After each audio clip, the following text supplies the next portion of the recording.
Greetings, wanderers. I'm Septem Servus, your companion in the slow, strange art of reading and writing.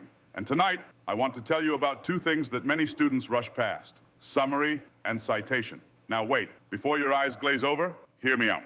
We're not here to talk about summary as a checklist or citation as punishment avoidance. We're here to talk about summary as storytelling and citation as spell work. Let's begin with summary. Too often we treat it like a chore. Compress the plot, make it short, move on.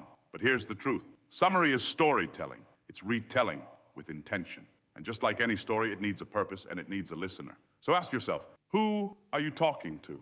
And why are you telling this? Think of Ceremony by Leslie Marmon Silko. If someone asked you what it's about, would you say, oh, it's a story about a man recovering from war? Technically, yes, but that's not what it means. What you'd really be doing is choosing which threads to pull, which parts matter, what the heart of the thing really is for that listener in this moment. So when you summarize, don't just repackage the text, interpret it, prioritize, speak with purpose. Ask yourself, what's central to the meaning here? What does my reader already understand? And what are they reaching for that I can help clarify? Now let's talk about quoting and when to stop paraphrasing. Sometimes your own words do the job beautifully, but sometimes the author says something so precise or poetic or emotionally charged that paraphrasing it would flatten the magic.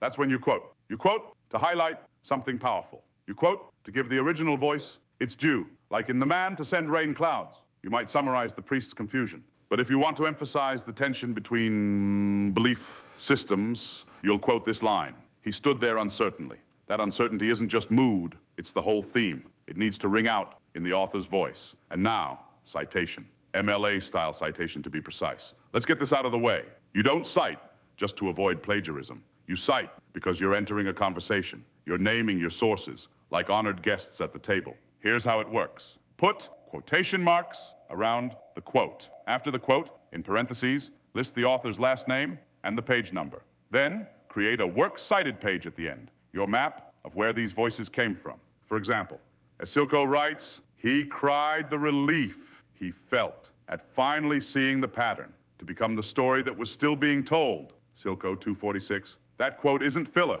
it's fire, and we give credit where fire is due. Let's bring this together. When you're writing about a story, ask, what do I want to say about this text? What do I need to summarize to help the reader understand? What moments or lines deserve to be quoted, word for word? And remember, you're not writing to prove that you read. You're writing to help someone else see why this reading matters. A final word. Summary and citation, when done well, are not busy work. They are acts of attention, of respect, of craftsmanship. You are a storyteller, a scholar, and yes, a kind of scribe. So when you summarize, do it like you're guiding someone through a forest, and when you cite, do it like you're naming stars in the night sky, so others can find them again. Septem Servus, by firelight, listening to the voices that came before.